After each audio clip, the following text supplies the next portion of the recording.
현재까지 세계에서 가장 높은 빌딩은 아랍에미레이트에 있는 두바이에 있습니다. 그 빌딩 이름이 부르즈 칼리파 혹은 영어식으로는 버즈 칼리파 이렇게 불립니다. 높이가 자그마치 828m입니다. 엄청나게 높죠. 그런데 이 빌딩이 한국 건설 회사에 의해서 지어진 것으로도 유명합니다. 이 빌딩 건설의 책임을 맡고 5년 동안 그 두바이에서 이 빌딩을 책임을 맡았던 그분의 말에 의하면요, 그 두바이가 다 사막이거든요. 그 사막 모래 6m를 파고 내려가면 거기에 단단한 석회암 지반이 나온다고 합니다. 여기에 총 3,192개 대형 콘크리트 말뚝을 지하 50m까지 박았다고 그래요. 건물 바로 아래로 192개, 나머지 3,000개는 건물 이 주변 지하에다 다 박았는데 말뚝 하나 무게가 약 3,000톤에 달한다고 합니다. 한번 비디오를 잠깐 보겠습니다.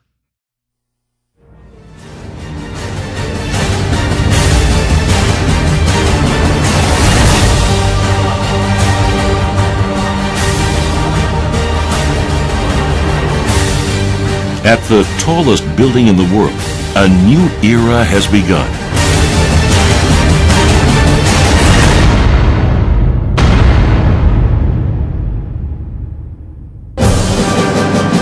The Empire State Building, the Sears Tower, KLCC, TFC 101, and the Burj Khalifa.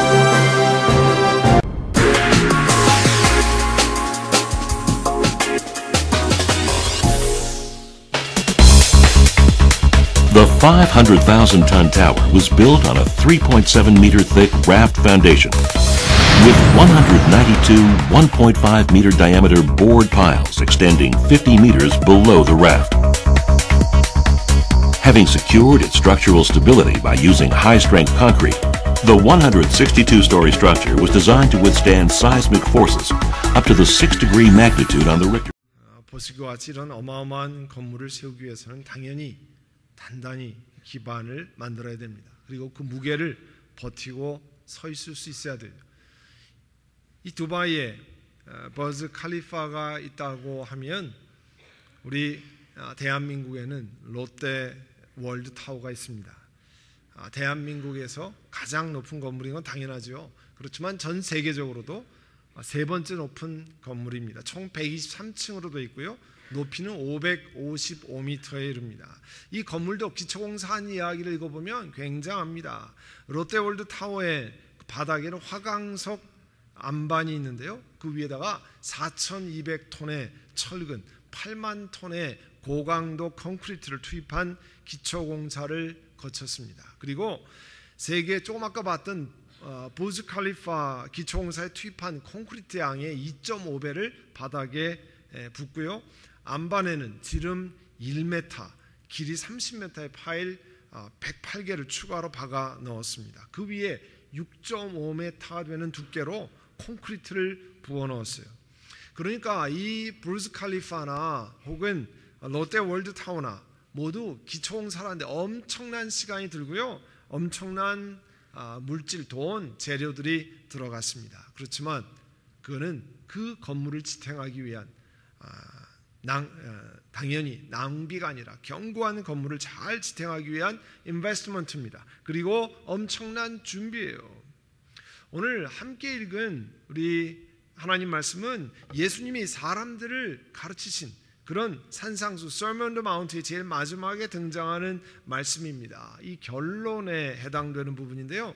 실제로 마태복음을 5장, 6장, 7장 이렇게 읽어나가면 7장 12절까지는 예수님께서 하나님의 사람들에게 구체적으로 이 땅을 살아갈 때 어떻게 살아가야 하는지를 말씀하고 있습니다. 실제로 이 Sermon on the Mount 산상수훈의 마지막 부분이 14절부터 13절, 14절에 시작해요. 마무리 지으면서 결단을 촉구하는 메시지를 우리에게 주십니다. 13절에 보시면 좁은 문으로 들어가라. 멸망으로 이끄는 문은 넓고 그 길이 널찍하여서 그 길로 들어가는 사람이 많다. 생명으로 이끄는 문은 너무나도 좁고 그 길이 비좁아서 그것을 찾는 사람이 적다 말씀하십니다. 여러분, 생명으로 인도하는 문은 성경 말씀에 의하면 산상수훈의 말씀과 같이 그 말씀대로 사는 것입니다. 반대로 멸망으로 이끄는 문은 넓다고 했는데 무슨 뜻인가? 하나님 말씀을 지키지 않으면서 사는 삶을 말합니다. 그런데 이 길은 길이 넓어서요, 가는 사람이 많다는 겁니다. 산상수훈에서 가르치는 말씀대로 사는 것을 포기하고, 하나님 말씀대로 사는 것을 포기하고 쉬운 길, 편한 길을 찾아 나가는 사람이 굉장히 많다는 거예요. 여러분이 산상수훈의 말씀대로 살기 어려운 것은요, 그 말씀 가르침 자체가 사실은 어려운 교훈을 말씀하는 겁니다. 우리가 생각하기에. 또 마태복음 5장 10절에서 12절에 보면 하나님 말씀과 같이 예수님 말씀을 따라 살면 어려움을 당하거나 핍박을 당하는 것을 이야기하고 있거든요. 그래서 마태복음 7장 24절 오늘 함께 읽은 본문에는 그러므로 내 말을 듣고 그대로 행하는 사람은 반석에다가 자기 집을 지은 슬기로운 사람과 같다, 이렇게 말했어요. 아까 이 롯데 월드를 반석, 화강한 반석에다 지은 것처럼 하나님 말씀을 듣고 순종하면 반석에 지은 것과 같다 말씀합니다. 마태복음 6장 13절 이하에 가면요, 예수님께서 제자들 데리고 빌립보 가이사랴에 가는 이야기가 나옵니다. 이 빌립보 가이사랴는 그 당시에 뭘로 유명했냐면 로마가 통치하는 지역에서 우상을 섬기는 유명한 신전이 있는 것이었습니다. 다 와서 사람들이 우상 숭배를 하던 것으로 유명했습니다. 사람들이 하나님이 아닌 우상을 숭배하는 현장에 예수님이 제자들과 함께 가셨습니다. 그리고 예수님이 제자들에게 물으셨어요. 사람들이 나를, 인자를 누구라고 하느냐? 제자들이요, 다양한 대답을 했습니다. 어떤 사람은 선생님 보고 세례자 요한이라고 부릅니다. 어떤 사람은 능력의 선지자 엘리야 같다고 부릅니다. 어떤 사람은 예레미야 예언자들 가운데, 예레미야나 혹은 예언자들 가운데 한 사람이라고 대답하는 사람들도 있습니다. 그 대답을 들으시고요, 예수님이 제자들에게 물으셨습니다. 그러면 사람들은 이렇게 다양하게 대답을 하는데 너희들은 나를 누구라고 하느냐? 그때 제자들의 대표격인 베드로가 이런 대답을 합니다. 선생님은 살아계신 하나님의 아들 그리스도이십니다. 메시아이십니다. 이렇게 대답을 했어요. 예수님이요, 이 대답을 들으시고 베드로에게 이렇게 말씀하셨습니다. 나도 너희에게 말한다. 너는 베드로라. 나는 이 반석 위에다가 내 교회를 세우겠다. 그런데 죽음의 문들이 그것을 이기지 못할 것이다 말씀했습니다. 여러분, 여기서 반석이라고 얘기하는 것은 신앙의 고백을 말합니다. 주는 그리스도시요 살아계신 하나님의 아들이라고 말씀한 신앙의 고백을 말합니다. 그런데 그 말을 듣고 그대로 행하는 사람은 반석 위에다 자기 집을 지은 것과 같아서 참으로 슬기로운 사람이라고 말씀하는 거예요. 여러분, 교회는 우리 사람이 지켜서 되는 일이 아닙니다. 하나님의 방법은 말씀을 듣고 그대로 순종하며 살아가는 일을 말씀하고 있습니다. 그 일이 교회를 반석으로 세우는 일이에요. 교회를 사람이 무슨 시큐리티 가드가 지켜야 됩니까? 아니면 사람들에게 채근을 해서 지킬 수 있는 것 아닙니다. 소용이 없어요. 말씀에 순종하면, 하나님 말씀대로 살면 그것이 곧 반석 위에 교회를, 집을 세우는 일이라 말씀합니다. 그러면 비 내리고 홍수가 나고 바람이 불어서 그 얘기는 뭡니까? 환난이 닥치고 어려움이 닥치고 힘든 일이 닥쳐도 무너지지 않는다는 거예요. 우리 교회가 함께 기도해왔던 뉴저지에 필그림 교회가 있습니다. 그 교회는 오늘부터 자신들이 그동안 오랫동안 예배드리는 처소를 포기하고 미국 교회를 빌려서 예배를 드립니다. 우리 교회와 같이 PCUSA가 비성경적인 가르침을 옳다고 결정하는 것을 보고 교단을 떠났습니다. 그리고 자기 교회가 소유했던 그 건물의 에쿼티가 순수 자산 가치가 약 750만 불이 넘습니다. 거의 800만 불 가까이 되는데 그 건물의 소유권을 지난 수요일 날 PCUSA에 넘겨 주었습니다. 하나님 말씀에 순종하기 위해서 온 교회가 어려운 결정을 했습니다. 어려운 길을 선택했습니다. 그러나 오늘 하나님 말씀에 의하면 말씀대로 행하는 사람은 반석 위에다 자기 집을 짓는 슬기로운 사람이라 말씀합니다. 필그림 교회가 어려운 선택을 했지만 좁은 길을 자진해 선택했지만 우리 선한 목자 교회를 그동안 지켜주신 것처럼 하나님께서 필그림 교회도 지켜주실 줄로 믿습니다. 하나님께서 아름답게 축복하실 것을 소원하고 기도합니다. 오늘 하나님 말씀 26절에 보면요, 그러나 나의 이 말을 듣고 예수님의 말씀을 듣고 그대로 행하지 않는 사람은 모래 위에 자기 집을 지은 어리석은 사람과 같다 말했습니다. 비가 내리고 홍수가 나고 바람이 불어서 그 집에 들이치니까 환란이 생기고 어려움을 당하면 다 무너지는데 그 끝에 뭐라고 되냐, 무너진 집이 엄청나다고 그랬어요. 엄청나게 어려움을 당할 거다, 이런 말씀을 했습니다. 이 산상수훈의 맨 마지막에 있는 7장 24절 27절은요, 핵심이 잘 들어야 된다를 얘기하는 게 아닙니다. 말씀을 많이 알아야 한다고 말씀하는 것도 아닙니다. 우리 한국 분들 공부하는 거 좋아하잖아요. 하나님 말씀을 열심히 공부해야 된다고 말씀하는 게 아니에요. 이 말씀의 핵심은 말씀을 들었는데 왜 행하지 않으면 어떻게 된다, 행하면 이렇게 된다는 말씀이에요. 그게 핵심입니다. 운동하는 것이 몸에 좋다고 하는 것을 모르는 사람은 한 사람도 없습니다. 그러나 문제는 머리로는 아는데 실제로 몸을 움직여서 운동을 하는 사람은 참으로 적다는데 문제가 있습니다. 저도 운동하는 것이 좋고 하루에 적어도 10,000보 이상은 걸어야 건강에 도움이 된다, 너무 잘합니다. 그런데요, 최근 3, 4년 동안 제 자신을 돌아보면 잘 실천을 못했어요. 한 번은 제가 목사님들 모임에 갔는데요, 어느 목사님이 저에게 그런 얘기예요. 자기는 요즘 베냐민 족속이 되어간다고 하면서 웃으면서 이야기를 해요.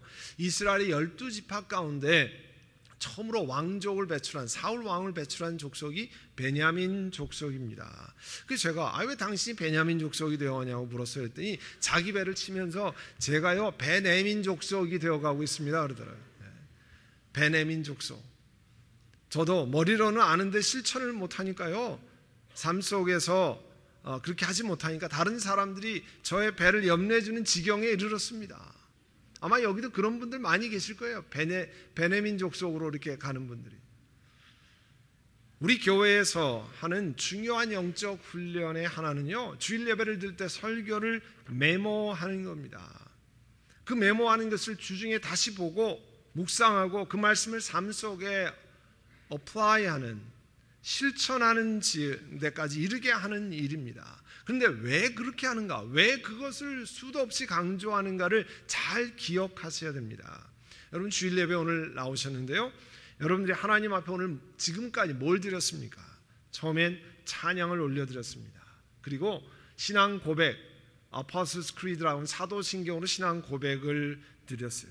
우리의 믿음을 고백한 겁니다. 감사의 기도를 드렸습니다. 또 죄의 고백, 컨페션을 여러분 드렸잖아요. 그리고 조금 있으면 여러분이 정성스럽게 준비한 하나님 앞에 귀한 헌금을 하나님 앞에 드립니다. 그런데 지금은 뭐 하는 시간입니까? 지금은 우리들의 경배에, 우리들의 헌물에, 우리들의 찬양에, 죄의 고백에 응답하셔서 하나님은 부족하지만 저와 같은 세우신 목사를 통해서, 우리 다른 목사님들을 통해서 하나님의 사람들에게 하나님의 뜻을 전달해 주는 시간, 그걸 뭐라고 그래요? 설교라 부릅니다. 예배 중에 이 preaching time, 이 sermon은 하나님의 백성들이 하나님 앞에 자신들의 의무를 다할 때 자신들에게 하나님이 주시는 spiritual food이에요. 생명의 양식을 얻는 순간입니다. 이 설교를 통해서 하나님 명령하시는 하나님 말씀 앞에 바른 순종을 하도록 하나님이 우리를 부르시는 거예요. 그래서 예배 시간에 영적인 양식을 받았기 때문에 그 말씀을 먹고 소화시키기 위해서 주중에 메디테이션, 말씀을 묵상하는 겁니다. 내 삶에는 이게 무슨 뜻일까? 나에게는 어떤 말씀을 주시는 것일까? 여러분, 설교라고 하는 것은요, 여러분 하나님 말씀을 같이 읽었잖아요. 마태복음 오늘 7장 24절 27절 읽었는데요, 하나님 말씀을 저 같은 목회자를 통해서 여러분의 언어로, 여러분이 이해하기 쉽게 들리는 언어로 해석해 주는 일입니다. 여러분 삶 속에 구체적으로 현장화시키는 이 concretely contextualization, 여러분 삶 속에 적용할 수 있도록 돕는 일입니다. 종교 개혁자 칼뱅이 이런 말씀을 했어요. 어떤 교회 모임에도 하나님의 말씀과 성만찬이 없이는 예배하는 공동체가 될 수 없다고 지적했습니다. 그래서 우리 교회도 가능하면 성만찬을, 롤드 서퍼를 더 많이 하려고 노력을 하는 중에 있습니다. 우리 교회 같은 개신교회를 리폼 트래디션, 개혁교회라고 그래요. 이 개혁교회는 여러분 보시다시피 1시간 예배드리는데 설교가 30분을 차지합니다. 여러분 시간의 길이는요 그만큼 중요성을 나타내요. 예배의 반을 설교에 할애하는 이유는 그 설교를 통해서 하나님의 뜻이 전달되기 때문에 그렇습니다. 그런데 주일 예배를 들을 때 들은 하나님 말씀이 여러분에게 진정한 영의 양식이 되게 하려면요, 이를 소화해내야 됩니다. 내게 영적인 양분이 되도록 만들어야 됩니다.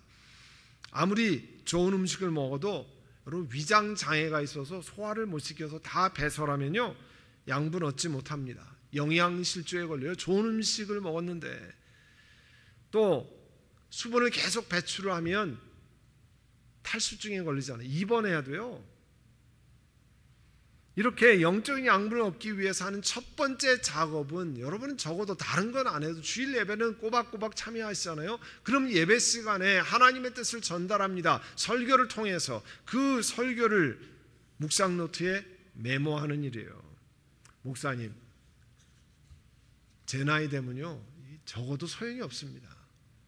그런데 내 기억력이 떨어집니다. 그렇지만 실제로 이런 말이 있습니다. 기억력은 손끝에서 난다 그래요. 손끝에 무슨 기억력 장치가 있습니까? 메모한다 그런 뜻이에요. 여러분 노트에다 메모하면 그 메모를 보는 순간 그때 받았던 감동을 다시 살릴 수 있습니다. 그리고 그 메모를 잡고 보는 순간에 하나님이 내게 말씀하는 것을 기억할 수 있습니다. 우리 한국교회 교인들은 말씀을 열심히 듣습니다. 인터넷 통해 듣고요, CD 통해 듣고, 자동차 다니면서 기독교 방송 듣고 열심히 듣습니다. 그런데 뭐가 빠졌는 줄 아세요? 그 말씀을 듣고 내 삶에 적용하라는 어플리케이션이 빠졌어요. 이 삶을 내 삶에 적용하려면 내 비즈니스에, 내 친구 만날 때, 내 여가 활동에, 내 자녀를 양육할 때, 부부 생활에 적용하려면 어떻게 해야 되는가, 그런 구체적인 메디테이션이 빠져 있어요. 그러니까 이쪽으로 듣고요 다 흘려보냅니다. 여러분이 다 경험하셨습니다. 몇십 년 동안 경험하신 분 많아요. 설교를 대부분 듣고 시간이 좀 지나면 기억 속에서 잃어버립니다. 별로 남아있지 않습니다. 그런데 음식물 다 흘려보내면, 여러분 소화시키지 못하면 어떻게 됩니까? 여러분 병들어 눕습니다. 영적으로도 병들어 누워있는 분이 있다고 하는 사실을 기억해야 합니다. 눈에 보이지 않아서 그렇지 영적으로 양분을 섭취 못해서, 에너지를 만들지 못해서 영적으로 힘이 없는 거예요. 무슨 일을 만나면 다 무너져 내리는 겁니다. 그게 왜 그래요? 영적으로 힘이 없기 때문에 그래요. 하나님 말씀을 내 삶 속에 새겨서 양분으로 만들지 못했기 때문에 그래요. 여러분 영적인 일은요 밥 잘 먹어서 해결되는 게 아닙니다. 잠 잘 잔다고 해결되는 게 아니에요. 영적으로 힘이 있어야 돼요. 우리를 무너뜨리게 만들고, 우리를 삶을 포기하게 만들고, 삶을 뒤로 만들게 하는 그런 일에 대항하려면 영적으로 힘을 있어야 됩니다. 그런데 결단으로 됩니까? 아닙니다. 하나님 말씀이 여러분의 양분을 섭취해서 만들어야 돼요. 그래서 우리 교인들에게 계속 권면하는 것이, 주보의 오른쪽 위에 가면 가족과 함께 혹은 개인이 하는 영적인 훈련, spiritual training이라는 칸이 있어요. 여러분 보시면 일주일간 하나님의 자녀로서 영적인 건강을 유지하도록 돕는 이 플래너예요. 플래닝하는 거예요.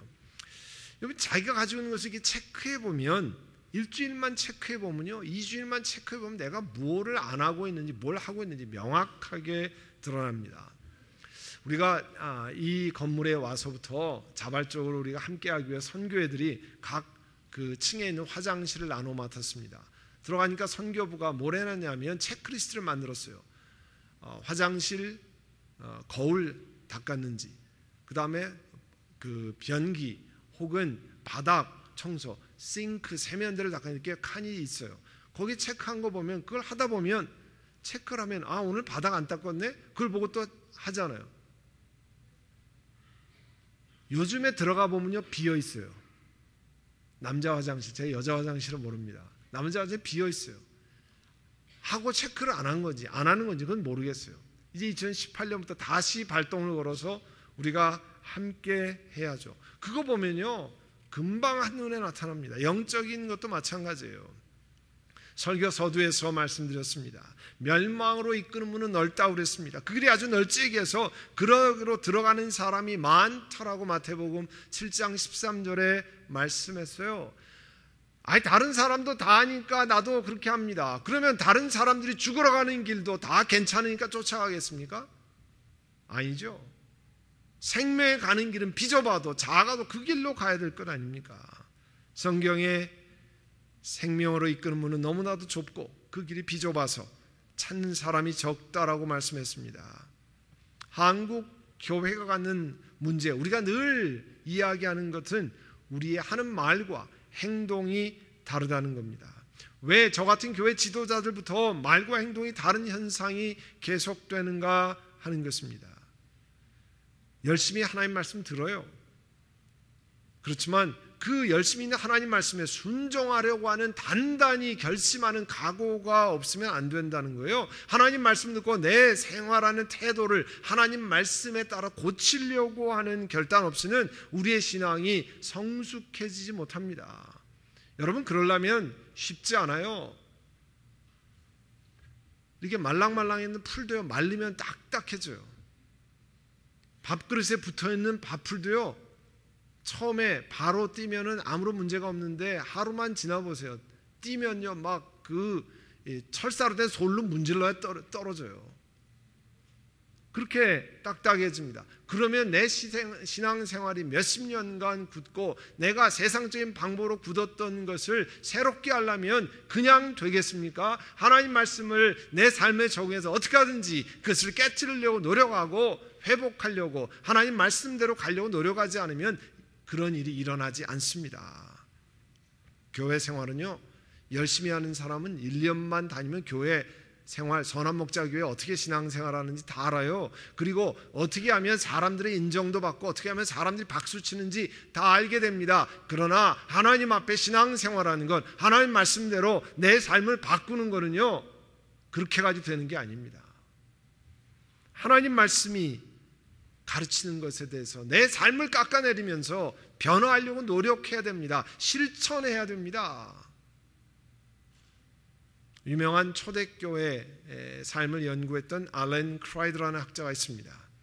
그가 쓴 회심의 변질, 초대교회 회심을 돌아보다에 보면요 초대교회에서 예수 믿는다는 것이 무언가를 자세히 설명하고 있습니다. 많은 사람들이 예수 믿고 회심한다고 그러죠. 컨버전 한다고 그러죠. 컨버전 하면 내가 믿는 게 바뀌었습니다. 내 빌리프만 바뀌면 컨버전이라고 생각하는데 초대교회에서 성경 말씀을 통해서 사람들이 회심했다라고 하는 건 크게 세 가지가 있어야 된다는 거예요. 빌리프가 바뀌어야 되고 belong이 바뀌어야 되고 behavior가 바뀌어야 된다는 거예요.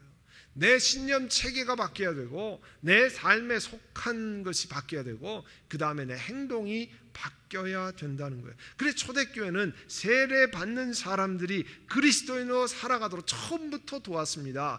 예수 믿으면 그냥 대강대강 살아도 됩니다. 초대교회는 그렇게 말씀한 적이 없습니다. 예수 믿으면 당신 생명 위협받을 수 있습니다. 예수 믿으면 당신이 일하는데 쫓겨날 수 있습니다. 예수 믿으면 가족이 박대할 수 있습니다. 그래도 예수 믿는 것이 그런 박대를 당하고 어려움을 당하고 힘든 일을 당한 것보다 더 중요합니다. 그러니까 믿으셔야 합니다. 확실합니다. 그렇게 얘기한 거예요. 왜냐하면 예수 믿는 것은 영원한 사망에서 예수 그리스도로 말미암아 영원한 생명으로 바꾸는 일이기 때문에 그 어떤 것보다도, 핍박보다도, 직장을 잃는 것보다도, 집안에서 쫓겨나는 것보다 더 중요하다는 거예요. 그런 걸 초대교회에서 가르쳤어요. 그랬기 때문에 초대교회가 얼마 지나지 않아 온 로마 제국을 다 뒤집어 엎은 겁니다. 사랑하는 성도 여러분, 좁은 길로 걸어갈 각오를 해야 합니다. 예수 믿는 것 그냥 설렁설렁 편하게 룰루랄라 하면 시간이 지나면 어떻게 잘 되겠지 말씀드렸잖아요. 죄송합니다. 그렇게 잘 저절로 되지 않습니다. 가만히 있으면 되는 건 아닙니다. 하나님 말씀을 듣고 그 말씀대로 살기로 결단하고 내 삶을 뜯어 고치는 작업이 있어야 됩니다. 그것이 하는 첫 번째 단계가 말씀을 묵상하고 하나님 앞에 하는 일이에요. 누구나 다 2018년을 바라보면서 이제 다시 한번 내가 새로운 삶을 살리라 생각합니다. 그러려면 신앙적인 각오를 하셔야 돼요. 내가 좋아하는 거 다 하고 내 원하는 거 다 하면서 신앙생활도 어떻게 잘 되겠지 하는 것으로 되지 않습니다. 늘 새로 시작하려면요, 기초를 체크해야 돼요. 기본을 돌아봐야 됩니다. 자동차, 여러분 제일 먼저 체크해야 될 게 뭐예요? 자동차. 가솔린이 있나 체크해 봐야 됩니다. 아무리 좋은 차도요, 가솔린 없으면 안 갑니다. 한 발짝도 안 움직입니다. 그리고 엔진 오일이 있나 체크하셔야 돼요. 라디에이터에 물은 제대로 있나, 타이어의 프레셔는 제대로 맞춰져 있나, 브레이크 플루이드는 브레이크 액이라고 그러는데 그건 제대로 있나, 그 다음에 파워 스티어링 휠은 그 액이 제대로 있나, 이런 거 체크 안 하면요 엄청 고생합니다. 신앙생활에도 가장 기본적인 것이 든든하게 받쳐주고 있는가 돌아봐야 됩니다. 그걸 모아놓은 것이 이렇게 주보의 영적 훈련하는 거예요. 여러분 하나님과 더불어 개인적으로 만남을 합니까? 여러분 집안에 같이 사는데 부부지간에 한 1년 내내 얼굴 한번 제대로 못 보면 그게 부부라고 얘기하기 어렵잖아요. 자녀들과 함께 사는데 몇 개월 동안 밥 한 번 같이 먹은 적이 없으면 어떻게 되는 겁니까? 내가 하나님과 더불어 기도하는 시간을 가지고 있는가? 하나님의 뜻이 나에게 이렇게 성경에 구구절절히 하나님이 우리를 사랑하신다는 메시지가 들어있는데 그 뜻은 나는 살피고 있는가? 그 말씀을 암송하고 그 말씀을 주일날 설교 말씀 들은 거를 묵상해서 하나님이 오늘 설교 말씀을 통해 나에게 가르쳐 주는 것을 나는 정말 묵상하고 내 삶에 적용하려고 노력하고 있는가? 그리고 가정이 일주일에 작은 시간이라도 한 번 정도라도 같이 식탁에 앉아서라도 기도하고 또 하나님께 찬양을 올리는 그런 시간을 하고 있는가, 이런 것들을 체크해 보는 겁니다. 사랑하는 선한목자교회 성도 여러분, 기본을 잘 체크하면 발전합니다.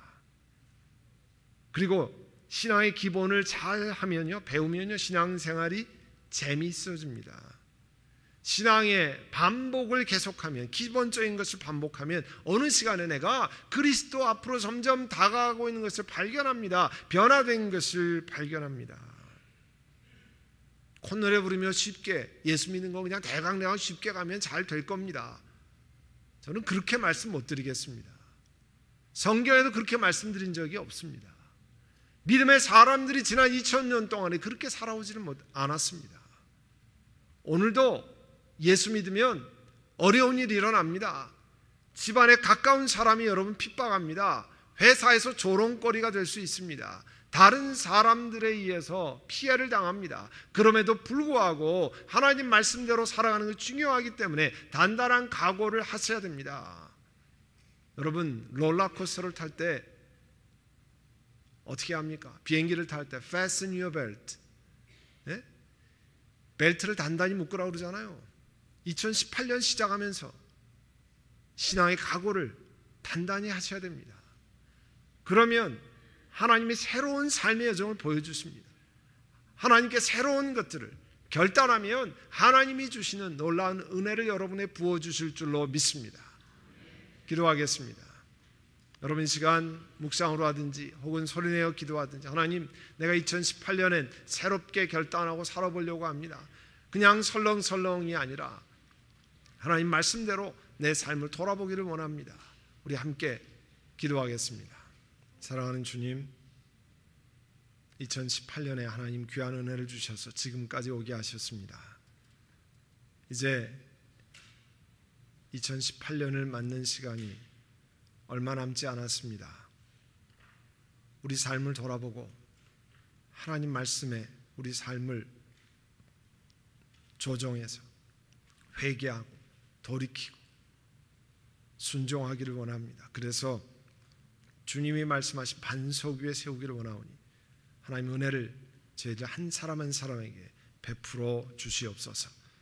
힘을 주시옵소서. 성령 하나님 한 분 한 분의 결단하는 은혜를 베푸시고 성령께 주신 힘으로 2018년에 단단히 각오하고 믿음으로 살기로 작정하는 삶을 출발하게 하옵소서. 예수님의 이름으로 기도하옵나이다. 아멘.